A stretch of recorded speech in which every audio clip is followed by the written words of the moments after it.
Hello everyone, thanks for joining us. This is What Now? I am Precious Amayo. I was starting off here in Africa, where Liberia has charged former Vice President Joel Howard Taylor with drug trafficking, money laundering and other offenses, an investigation into an alleged international narcotics network. Authorities say Howard Taylor was detained at Roberts International Airport while attempting to leave the country and taken to police headquarters. She is accused of the unlicensed importation, sale, distribution and transportation of controlled substances, as well as conspiracy, facilitation and criminal solicitation.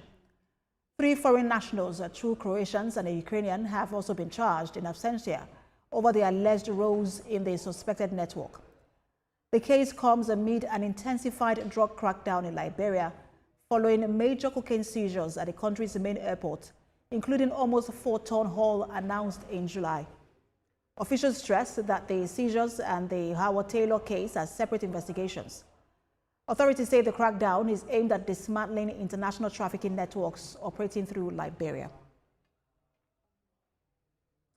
Meanwhile, former Liberian President George Weah is reacting to the arrest of his former Vice President Joel Howard Taylor, who has been charged with drug trafficking, money laundering and related offenses.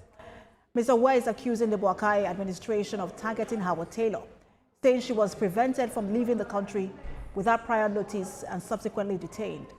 He says he has spoken directly with his former vice president following her arrest.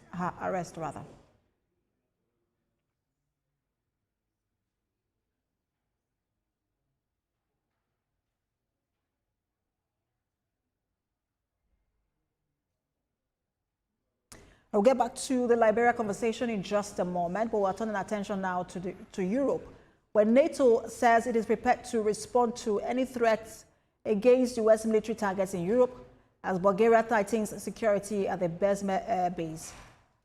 NATO official says that the alliance will do what is necessary to defend all member states, pointing to the interception of 4 Iranian ballistic missiles launched towards Turkey this year as evidence of its strong deterrence posture. The warning follows reports that Iran has considered attacks on U.S. military facilities across Europe. Bulgaria has increased security measures at Besme, which was approved in July as a refueling base for U.S. military aircraft, with about 250 American personnel expected there until October. Iran has warned countries supporting military action against Tehran that they could face consequences. The developments come amid continued tensions between Washington and Tehran, with no current negotiations underway to end the conflict. We're joined by global affairs analyst. He joins us from Doug Brooks, who is joining us from Tirana, Albania. Good to have you join us, Mr. Brooks. It's a pleasure to be here. So NATO is now preparing for a possible Iranian strike on U.S. targets in Europe. What does that tell you about the trajectory of this war? Yeah, well, it just seems to keep going on and on and on. They haven't really been able to come up with a solution. Donald Trump, President Trump, seems to be distracted by other things in the United States, and so this war just continues. And it's not good for the U.S., it's not good for Iran, and it's certainly not good for the world economy. And what are the possibilities and the optics, possibilities, first of all, of this war expanding beyond the Middle East, and then the optics of it? Well, it certainly could expand, and we have seen the Iranians have sort of activated their proxies a bit more, certainly the Houthis, to cut off Saudi shipping in the Red Sea and possibly other shipping. So it already has expanded. Of course, there are attacks to other parts. So, the UAE again, so kind of stirring things up.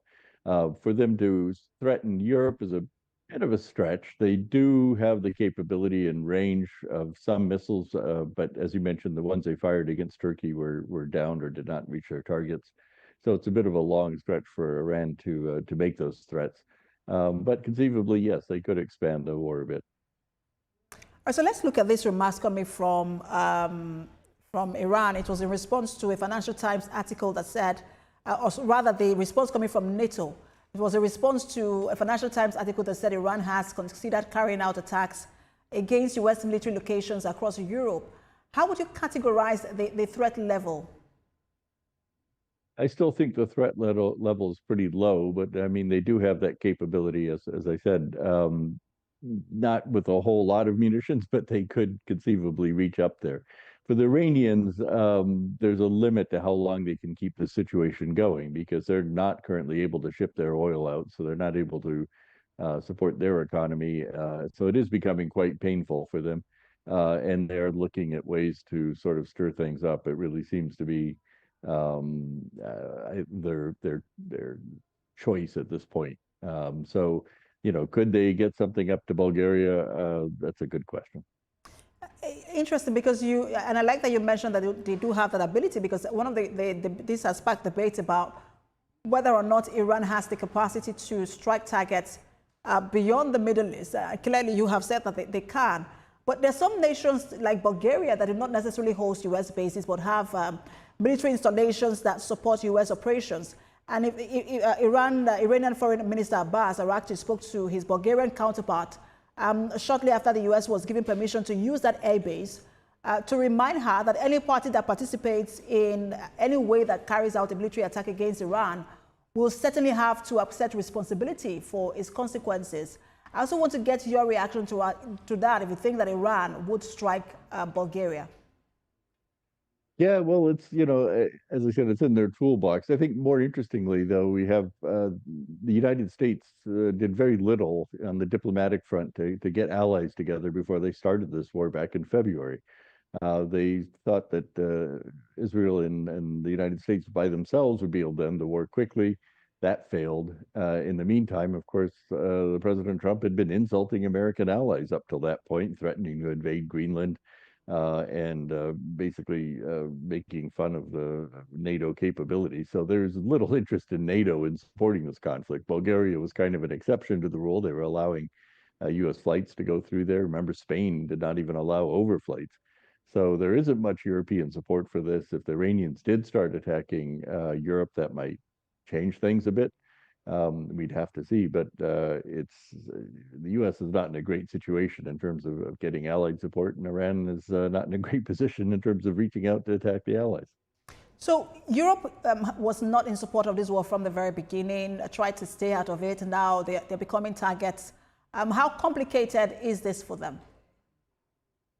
The Europeans, well, okay, keep in mind, Iran is not the Iranian regime is not popular. Even inside Iran, it only has about 20% support of the population.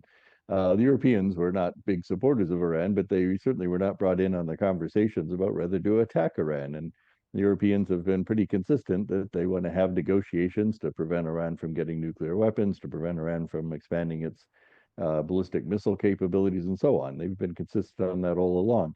For the United States and Israel to essentially unilaterally attack Iran, it was not what Europe wanted to see. And they've sort of been dragged into it because a lot of their oil comes through the Strait of Hormuz, which the Iranians immediately cut off. So the Europeans are not happy with the situation. They don't want to get dragged into this conflict.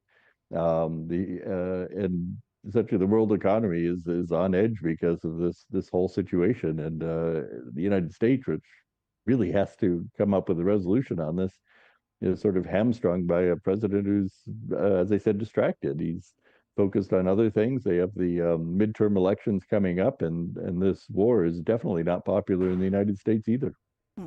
I was reading a report earlier about the Secretary of Defense, Pete Hegseth, sending questionnaires to NATO allies to sort of gauge or assess their support for President Trump's vision for NATO. Some of the questions put there were a bit grilling, and some of them just seems like outright insult to some of these countries. And I'm wondering, where does this leave Europe? Is it at a point where it will begin to look within itself for its own defense? The U.S. has led NATO since its creation and has been the premier power in NATO, but under President Trump, it has dropped its interest, I think, in leading. It's more interested in haranguing its allies, and it treats them more as vassals than as allies. And this doesn't go very well in Europe. And with everything going on in Ukraine, where the Europeans are supporting Ukraine and the U.S. is sort of lukewarm under Trump, This raises a lot of questions about the future of NATO, and if NATO continues, whether the United States under Trump will be a part of it in any significant way. So I think we're at a really serious point. NATO has been I would say, a stabilizing factor in the world for 50 years.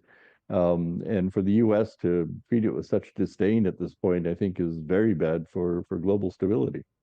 And on the flip side, President Trump is also threatening to bomb Iran's allies. And top of my head would be Russia and China, maybe a bit North Korea as well.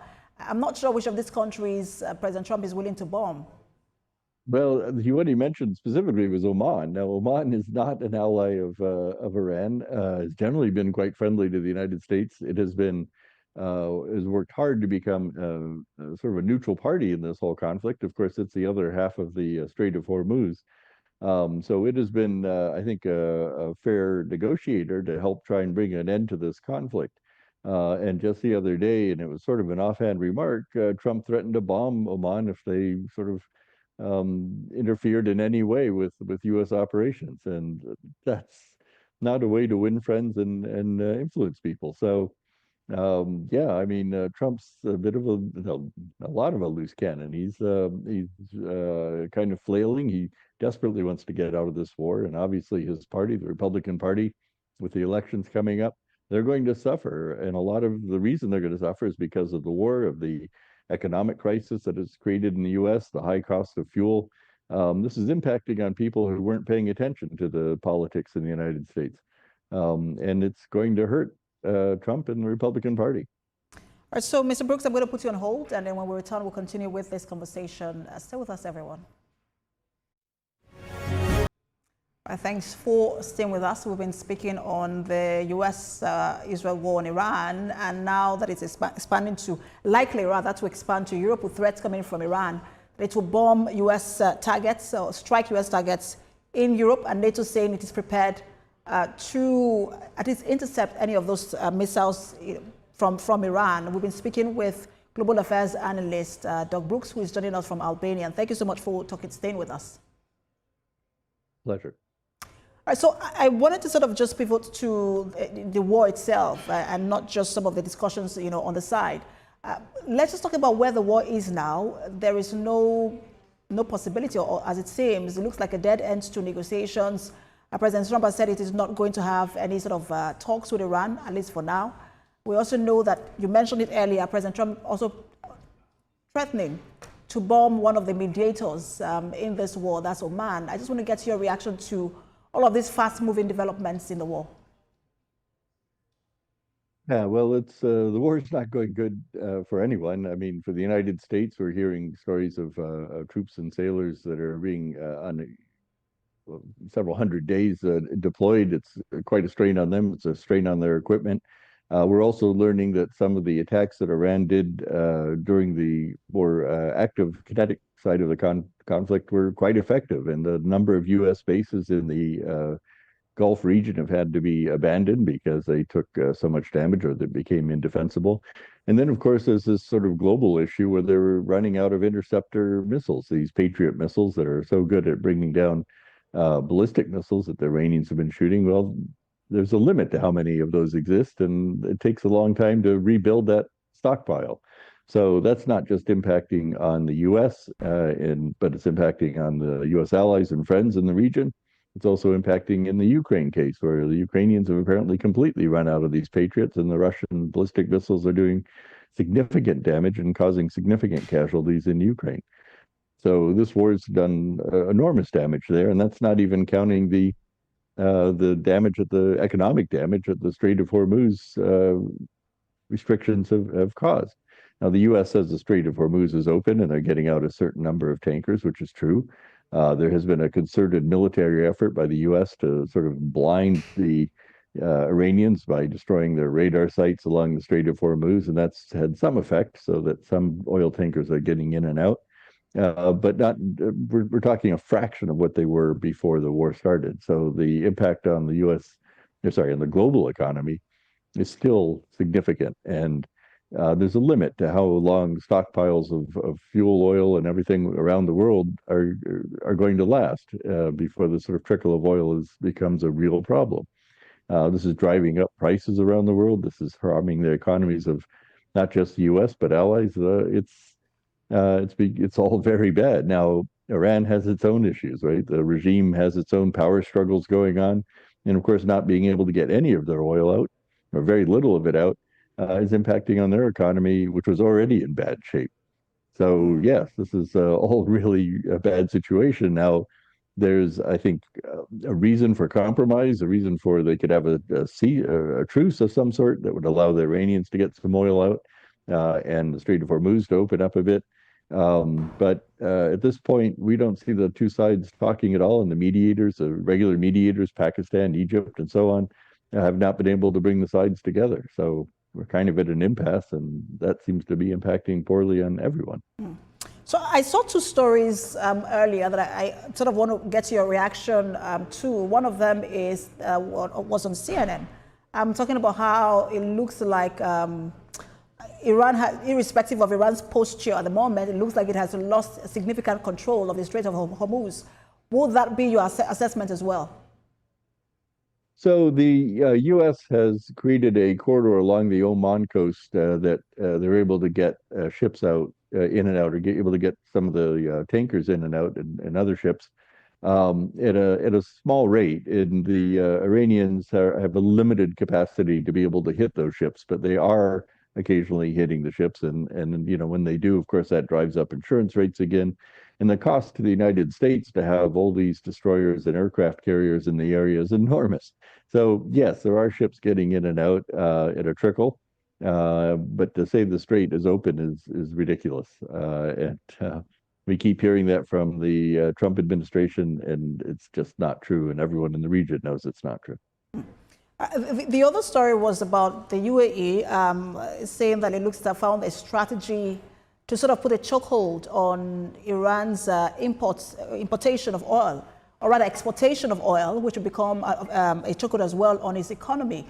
If that were to be true and that were to be followed through by the UAE, do you think that perhaps it will lead Iran to perhaps make concessions in its demands in the MOU?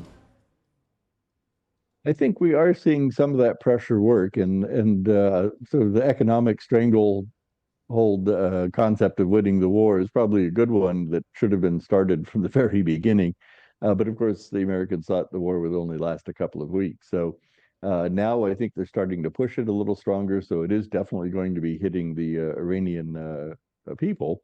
But remember, you have a regime that's not necessarily a popular regime already.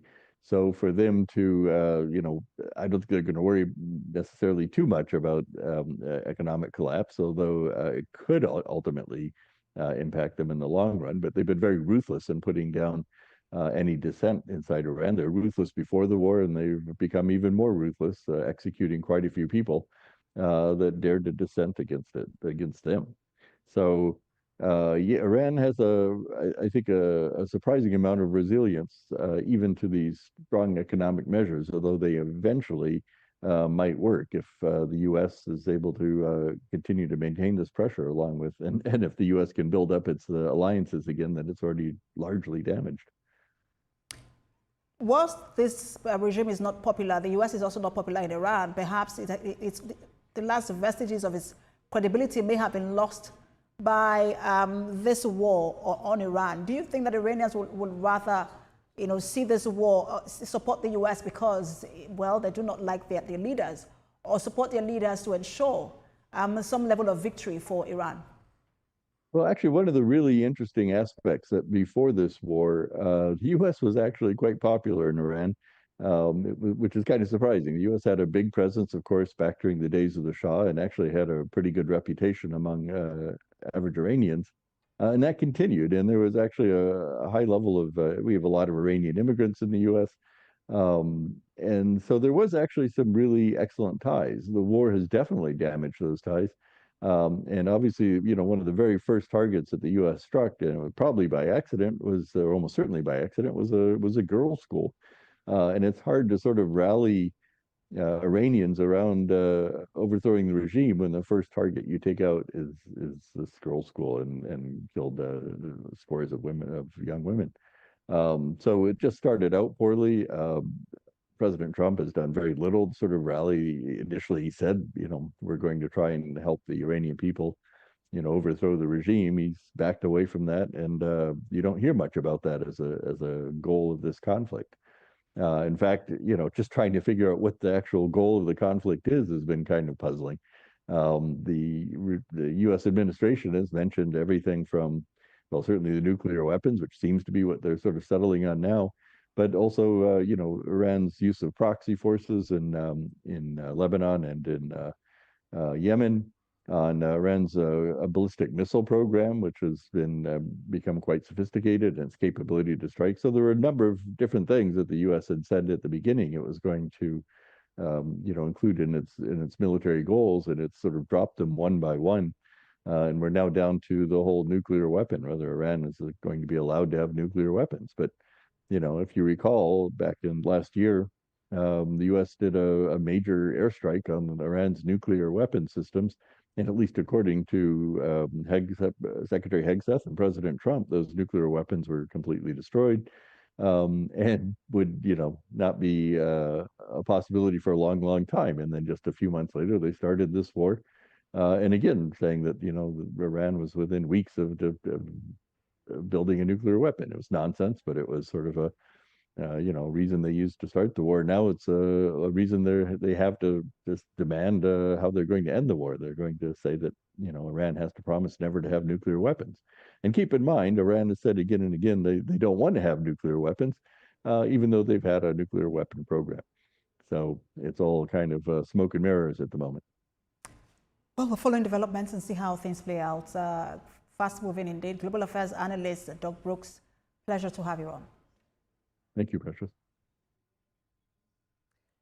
All right, let's turn attention now